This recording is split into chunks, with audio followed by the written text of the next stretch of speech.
2024 সালটা দেশের ফুটবলের জন্য অনেক প্রাপ্তির স্বস্তির। অন্তত নির্ভার থেকে সামনের বছরে পা রাখবার জন্য যথেষ্ট রসদ দিয়েছে শেষ হবার পথে বছরটা। বছরের সবচেয়ে আলোচিত ঘটনা যদি বলি, সেটা বাফুফে নির্বাচন।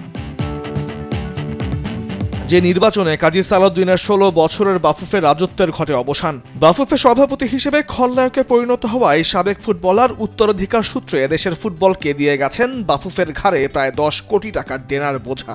তার প্রায় দেড় যুগের আলোচিত সমালোচিত অধ্যায়ের সাথে সাম্রাজ্য শেষ হয়েছে সিনিয়র সহ সভাপতি সালাম মুর্শেদী ও আরেক সহ সভাপতি কাজী নাবিলেরও। নতুন বাফুফের নতুন সভাপতি হয়েছেন সাবেক ফুটবলার তাবিত আওয়াল। আর যদি মাঠের সাইডলাইন থেকে মাঠে ঢুকি, সেখানে জামাল ভুঁইয়াদের প্রাপ্তির খাতাটা প্রায় শূন্য। 8টি আন্তর্জাতিক ম্যাচ খেলে মাত্র 2টিতে জয়, সেটাও ভুটান আর মালদ্বীপের বিপক্ষে। 6 হারের 4টি 2026 বিশ্বকাপ বাছাইয়ের ম্যাচ ফিলিস্তিন, অস্ট্রেলিয়া ও লেবাননের কাছে।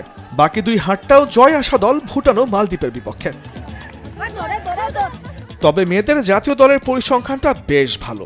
8 ম্যাচে 5 জয়, 1টি ড্র, 2টিতে হার। অক্টোবরেই টানা দ্বিতীয়বারের মতো সাফ চ্যাম্পিয়নশিপ জিতে দেশের মানুষকে আনন্দে ভাসিয়েছে তহুরারা। সাফ অঞ্চলের টানা 2 শ্রেষ্ঠত্বের পর র্যাঙ্কিংয়েও এসেছে বড় সুখবর। হালনাগাদ করা ফিফা র্যাঙ্কিংয়ে 7 ধাপে গিয়েছে বাংলাদেশ নারী দল। সাবিনারা 132 নম্বর থেকে শেষ করতে যাচ্ছে 2024।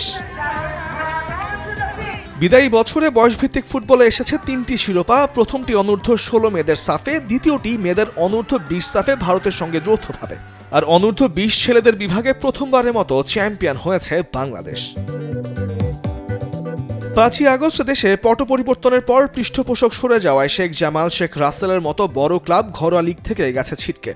মে মাসে টানা 5বার পেশাদার লিগ জিতে রেকর্ড গড়েছে বসুন্ধরা কিংস। বিদায়ী মৌসুমে জিতেছে লিগ, ফেডারেশন কাপ ও স্বাধীনতা কাপের ট্রেবলও। তবে মাঠের ফুটবলের সবচেয়ে বড় প্রাপ্তি যদি বলা হয়, সেটা হবে লাল সবুজ জার্সিতে হামজা চৌধুরীর বাংলাদেশ জাতীয় ফুটবল দলের হয়ে খেলার ছাড়পত্র পাওয়া।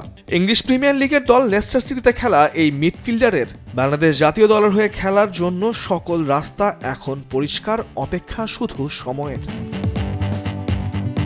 তামিমুর রহমান, স্পোর্টস ডেস্ক, দেশ টিভি।